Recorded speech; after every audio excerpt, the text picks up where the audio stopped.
एडजी में आपका फिर से स्वागत है, आपके पर्सनल एआई ट्यूटर के साथ।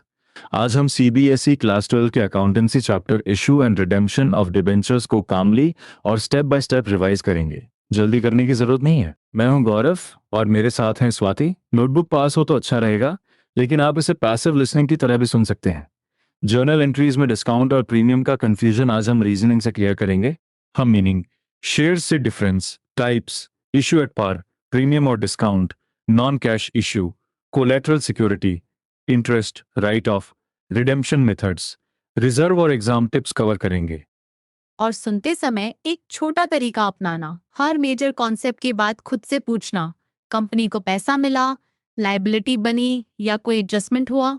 यही क्वेश्चन आपको रोट लर्निंग से बचाएगा। अगर किसी एंट्री पर डाउट आए, उसे तुरंत नोट कर लेना। एपिसोड में हम बार बार वापस आकर लॉजिक चेक करेंगे। हमारा लर्निंग मैप सिंपल है। पहले डिबेंचर को डेट इंस्ट्रूमेंट की तरह समझेंगे, फिर शेयर्स से कंपेयर करेंगे, उसके बाद क्लासिफिकेशन और इशू एंट्रीज आएंगी। मिडवे में हम नॉन कैश इशू और कोलैटरल सिक्योरिटी के ट्रिकी पॉइंट्स देखेंगे।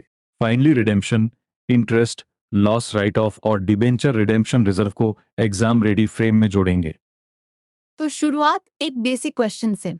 कंपनी शेयर्स इशू करके कैपिटल रेज करती है, फिर डिबेंचर्स की जरूरत क्यों पड़ती है? एक सेकेंड रुककर सोचो। अगर शेयर्स से मिला fund long term financial needs के लिए पर्याप्त न हो, तो कंपनी बोरोड कैपिटल यानी लॉन्ग टर्म डेट के रूप में डिबेंचर्स इशू कर सकती है। एग्जैक्टली, डिबेंचर्स के थ्रू रेज्ड फाइनेंस को लॉन्ग टर्म डेट कहा जाता है। डिबेंचर एक रिटन इंस्ट्रूमेंट है जो कंपनी के डेट को एक्नॉलेज करता है। इसमें प्रिंसिपल के रीपेमेंट और इंटरेस्ट पेमेंट का कॉन्ट्रैक्ट होता है। प्रिंसिपल स्पेसिफाइड पीरियड के बाद इंटरवल्स पर या कंपनी के ऑप्शन पर रीपे हो सकता है। और इंटरेस्ट आमतौर पर फिक्स्ड रेट पर, हाफ ईयरली या ईयरली फिक्स्ड डेट्स पर पेबल होता है। इसलिए डिबेंचर होल्डर को कंपनी का ओनर समझना गलती होगी। वह कंपनी को पैसा लेंड करता है और बदले में इंटरेस्ट तथा प्रिंसिपल रीपेमेंट की अपेक्षा रखता है। एग्जाम पॉइंट, डिबेंचर शब्द लैटिन वर्ड डेबेरे से डिराइव्ड है, जिसका मीनिंग है टू बोरो। कंपनीज एक्ट 2013 के सेक्शन 2 सब सेक्शन 30 के अनुसार डिबेंचर में बॉन्ड्स और कंपनी की अन्य सिक्योरिटीज भी शामिल हो सकती हैं, चाहे एसेट्स पर चार्ज हो या ना हो। मैं यहाँ एक छोटा रिकॉल चेक करूंगी। डिबेंचर ओन्ड कैपिटल है या बोरोड कैपिटल, और उसका रिटर्न डिविडेंड है या इंटरेस्ट। अपना आंसर बोलकर दो। सही फ्रेम है बोरोड कैपिटल और इंटरेस्ट। यह डिस्टिंक्शन आगे शेयर्स और डिबेंचर्स की पूरी कंपैरिजन को एंकर करेगा। अब शेयर्स और डिबेंचर्स को एक टेबल की तरह याद करने के बजाय 6 क्वेश्चन से कंपेयर करो। पहला, होल्डर कौन है? शेयर होल्डर ओनर है, जबकि डिबेंचर होल्डर क्रेडिटर या लेंडर की पोजीशन में है। इसलिए शेयर ओन्ड कैपिटल है और डिबेंचर बोरोड कैपिटल। दूसरा क्वेश्चन, रिटर्न कैसा है? शेयर्स पर डिविडेंड मिलता है, जो कंपनी के प्रॉफिट्स के अनुसार बदल सकता है। डिबेंचर्स पर प्री डिटर्मिन्ड इंटरेस्ट मिलता है। डिविडेंड प्रॉफिट की एप्रोप्रिएशन है, लेकिन डिबेंचर इंटरेस्ट प्रॉफिट पर चार्ज है और प्रॉफिट न होने पर भी पेएबल रहता है। तीसरा, रीपेमेंट। शेयर्स की अमाउंट नॉर्मली कंपनी के लाइफ टाइम में वापस नहीं की जाती। डिबेंचर्स जनरली स्पेसिफाइड पीरियड के लिए इशू होते हैं और उस पीरियड के एंड पर रीपेएबल होते हैं। इसलिए डिबेंचर को मैच्योरिटी और रिडेम्पशन टर्म्स के साथ पढ़ना जरूरी है। चौथा, voting rights. Share holders normally voting rights enjoy करते हैं, डिबेंचर होल्डर्स जनरली नहीं। पांचवा, सिक्योरिटी। शेयर्स किसी चार्ज से सिक्योर्ड नहीं होते, जबकि डिबेंचर्स अक्सर कंपनी एसेट्स पर फिक्स्ड या फ्लोटिंग चार्ज कैरी करते हैं। यहाँ ऑफन को ऑलवेज मत पढ़ना। छठा, कन्वर्टेबिलिटी। शेयर्स को डिबेंचर्स में कन्वर्ट नहीं किया जाता, लेकिन इशू टर्म्स में प्रोविजन हो तो डिबेंचर्स को शेयर्स या किसी अन्य सिक्योरिटी में कन्वर्ट किया जा सकता है। ऐसे डिबेंचर्स कन्वर्टेबल डिबेंचर्स कहलाते हैं। ये वन वे डिस्टिंक्शन एग्जाम में कॉमनली टेस्टेड है। क्विक चेक, अगर कंपनी को प्रॉफिट नहीं हुआ तो कौन सा रिटर्न फिर भी पेएबल है, डिविडेंड या डिबेंचर इंटरेस्ट?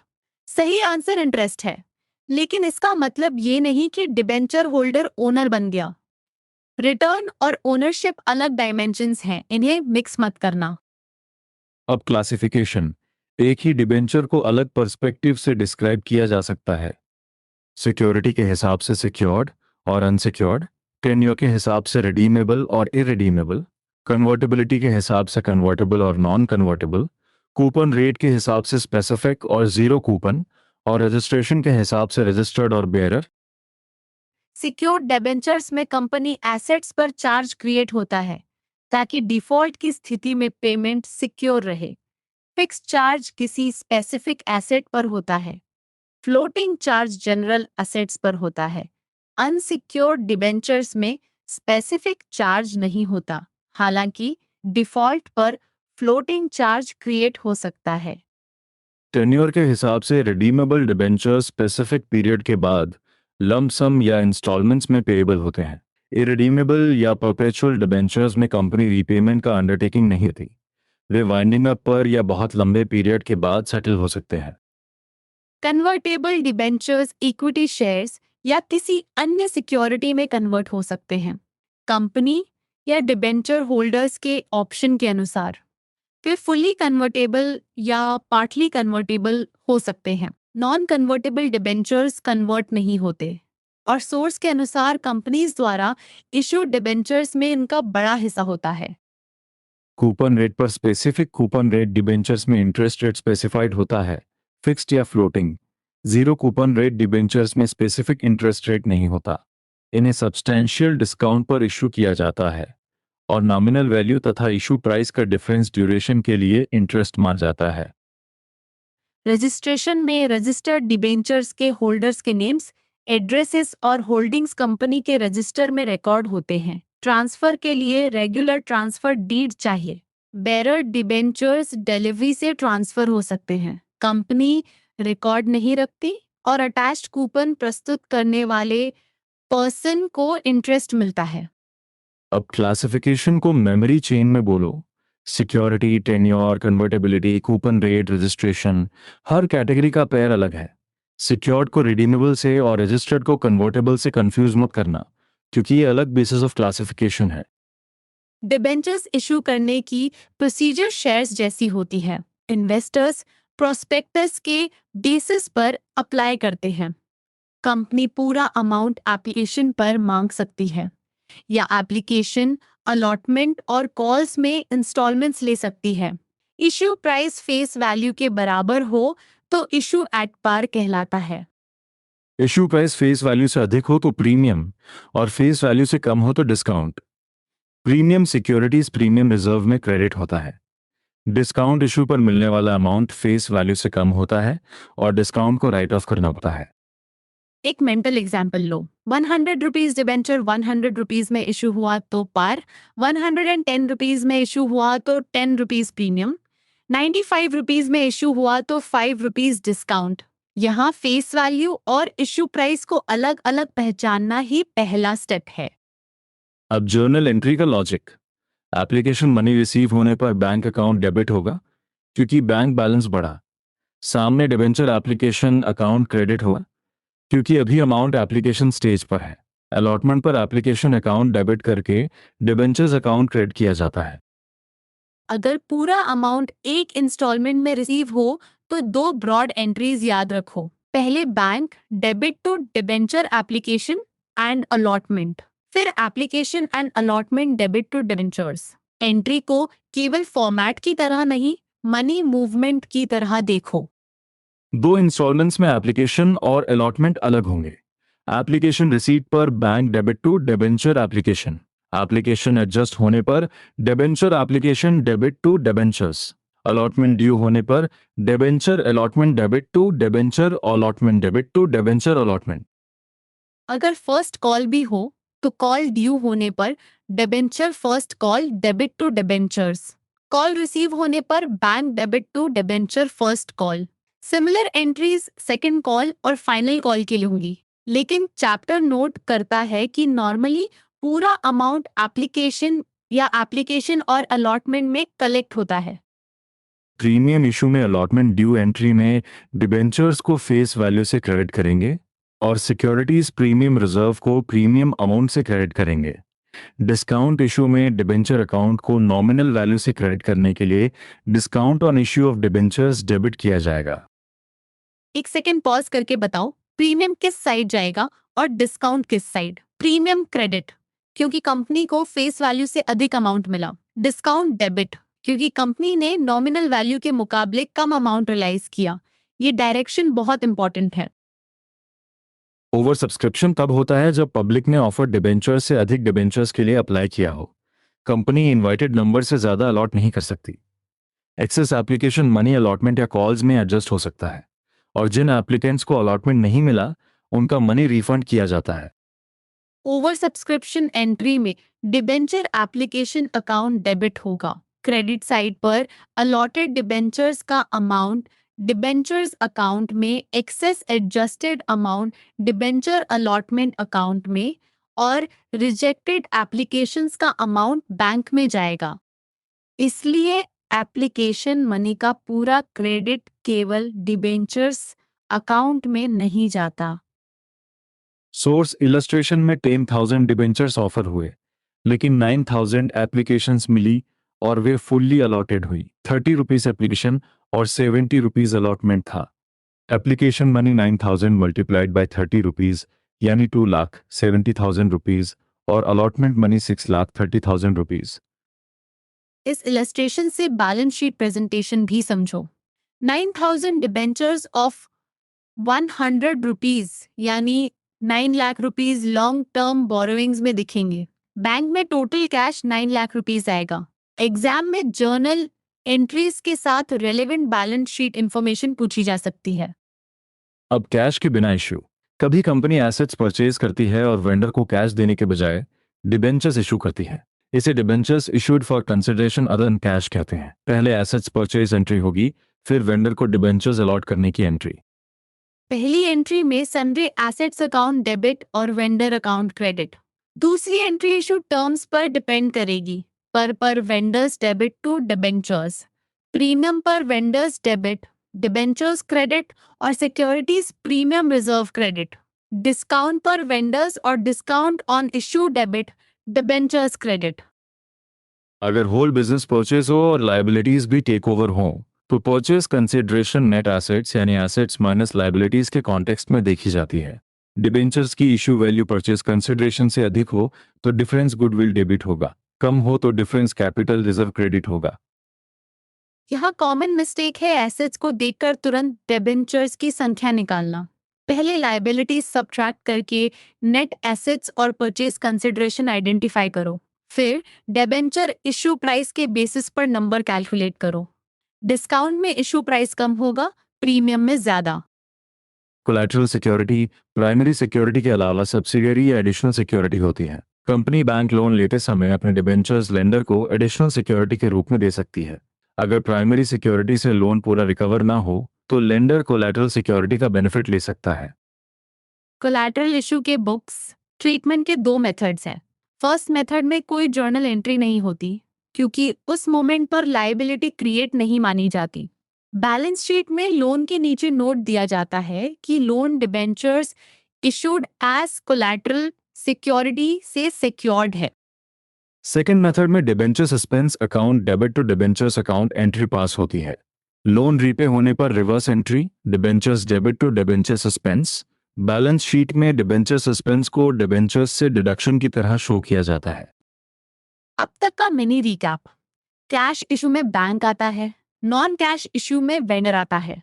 कोलैटरल सिक्योरिटी में या तो नोट डिस्क्लोजर होगा या debenture suspense method.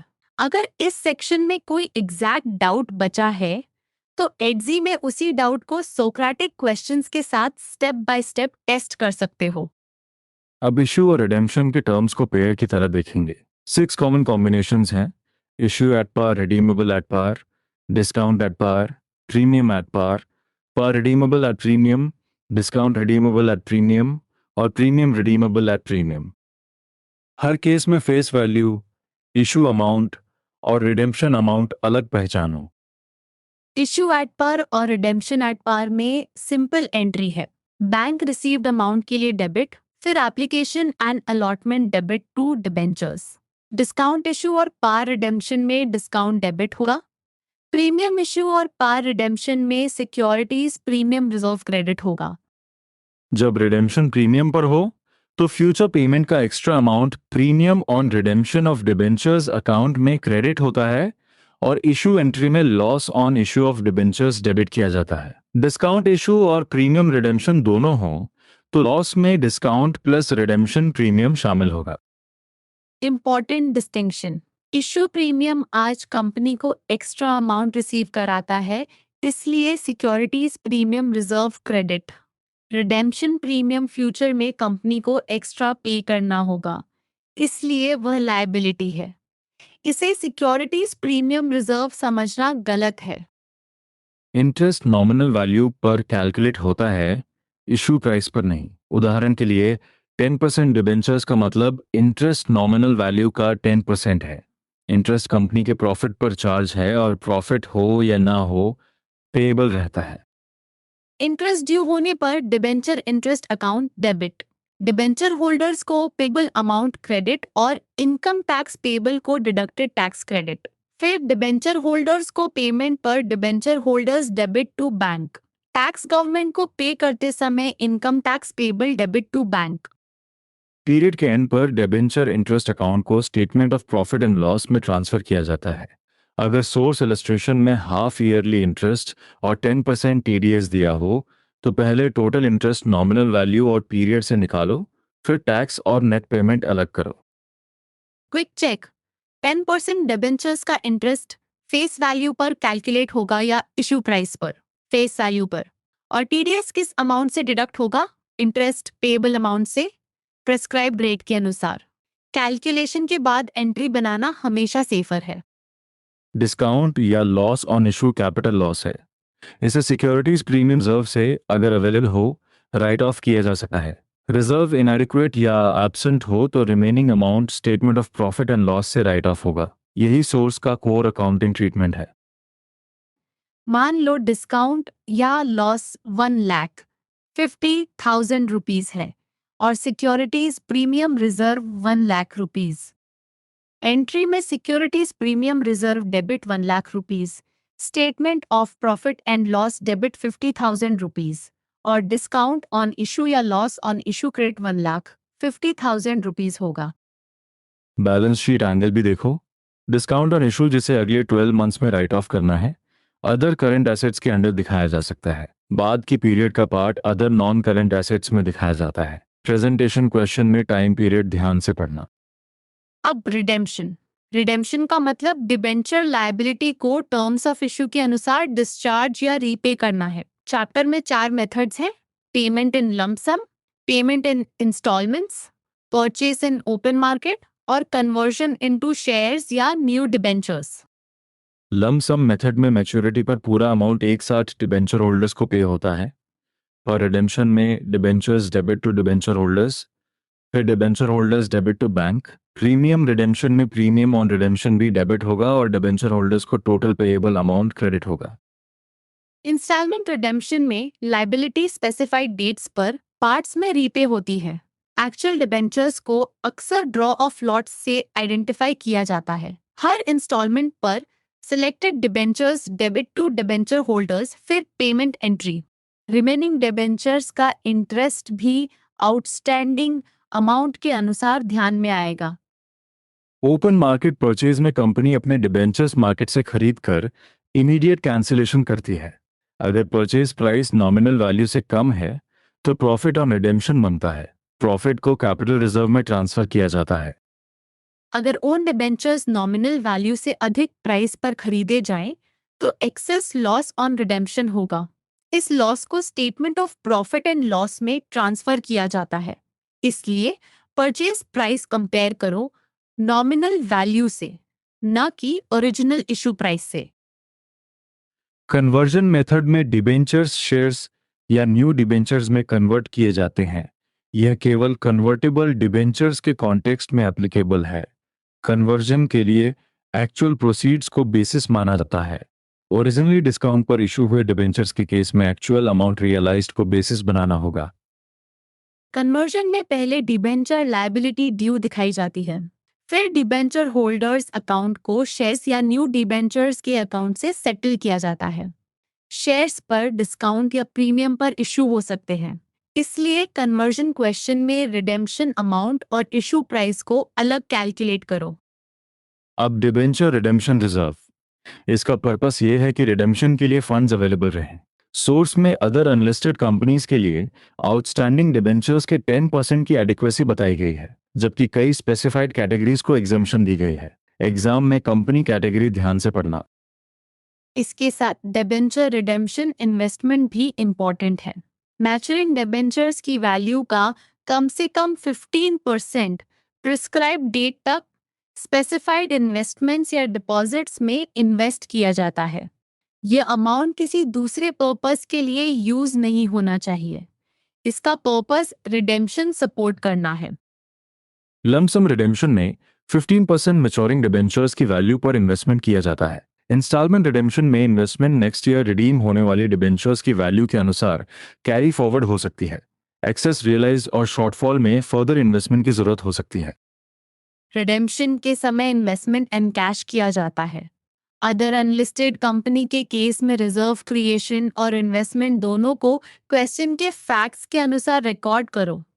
Listed company और अदर अनलिस्टेड कंपनी को बिना पढ़े सेम ट्रीटमेंट देना कॉमन मिस्टेक है। हम फाइनल सेक्शन में एंटर कर चुके हैं। पूरे चैप्टर का अकाउंटिंग फ्लो अप कनेक्ट करो। इशू पर कंपनी फंड्स रेज करती है, इंटरेस्ट पीरियडिकली पे करती है, डिस्काउंट या लॉस राइट ऑफ करती है, रिजर्व और इन्वेस्टमेंट से रिडेम्पशन रेडनेस रखती है और मैच्योरिटी पर लायबिलिटी डिस्चार्ज करती है। Active recall round. डिबेंचर क्या एक्नॉलेज करता है? डेट। शेयर क्या रिप्रेजेंट करता है? Ownership. Debenture return interest. Share return dividend. Debenture interest profit का अप्रोप्रिएशन है या चार्ज। इन 5 आंसर्स को बिना नोट्स देखे बोलने की कोशिश करो। जर्नल एंट्री स्ट्रेटजी भी याद रखो। पहले ट्रांजैक्शन का नेचर आइडेंटिफाई करो, cash issue, non cash issue, collateral, interest या रिडेम्पशन। फिर अमाउंट का नेचर देखो, फेस वैल्यू, प्रीमियम, डिस्काउंट या रिडेम्पशन प्रीमियम। उसके बाद डेबिट क्रेडिट तय करो। इस सीक्वेंस से एंट्रीज ज्यादा रिलायबल बनेंगी। कॉमन मिस्टेक्स की लिस्ट छोटी लेकिन पावरफुल है। प्रीमियम ऑन इशू को प्रीमियम ऑन रिडेम्पशन मत समझना। इंटरेस्ट इशू प्राइस पर नहीं, नॉमिनल वैल्यू पर कैलकुलेट करना। ओवर सब्सक्रिप्शन में रिजेक्टेड मनी रिफंड करना। कोलैटरल सिक्योरिटी में दोनों मेथड्स पहचानना। कन्वर्जन में एक्चुअल प्रोसीड्स का बेसिस रखना। आंसर राइटिंग में डेफिनेशन के बाद की फीचर और अकाउंटिंग इम्प्लीकेशन लिखो। डिफरेंस क्वेश्चंस में हेडिंग्स यूज करो, ownership, return, repayment, voting rights, security और कन्वर्टिबिलिटी। न्यूमेरिकल में वर्किंग जरूर दिखाओ, खासकर issue price, number of debentures, premium, discount और रिडेम्पशन अमाउंट की। फाइनल चैलेंज सुनो, खुद एक छोटा क्वेश्चन बनाओ। कंपनी ने डिबेंचर्स डिस्काउंट पर इशू किए और प्रीमियम पर रिडीम करने हैं। अब 3 चीजें बताओ। इशू पर कौन सा लॉस बनेगा, रिडेम्पशन पर कौन सी लायबिलिटी दिखेगी और मैच्योरिटी पर किससे पेमेंट होगा। पहले खुद आंसर दो, फिर नोट्स से वेरीफाई करो। आज हमने issue and redemption of debentures का कंप्लीट फ्रेमवर्क रिवाइज किया। डिबेंचर बोरोड कैपिटल और डेट एक्नॉलेजमेंट है, शेयर्स ओनरशिप है, टाइप्स को 5 बेसिस पर क्लासिफाई करना है, इशू पर, प्रीमियम या डिस्काउंट पर हो सकता है, नॉन कैश इशू में वेंडर, कोलैटरल में loan security, interest nominal value पर और रिडेम्पशन 4 मेथड से हो सकता है। कॉमन मिस्टेक याद रखो, इशू प्रीमियम और रिडेम्पशन प्रीमियम को भी मिक्स मत करना। अब अगला स्टेप है नोटबुक में 6 इशू रिडेम्पशन कॉम्बिनेशंस और 4 रिडेम्पशन मेथड्स की एंट्रीज खुद लिखना। फिर गलत पॉइंट्स को एडजी के साथ एक्टिव रिकॉल में टेस्ट करना। आराम से पढ़ो, रीजनिंग पर भरोसा रखो और अगली रिवीजन में मिलते हैं।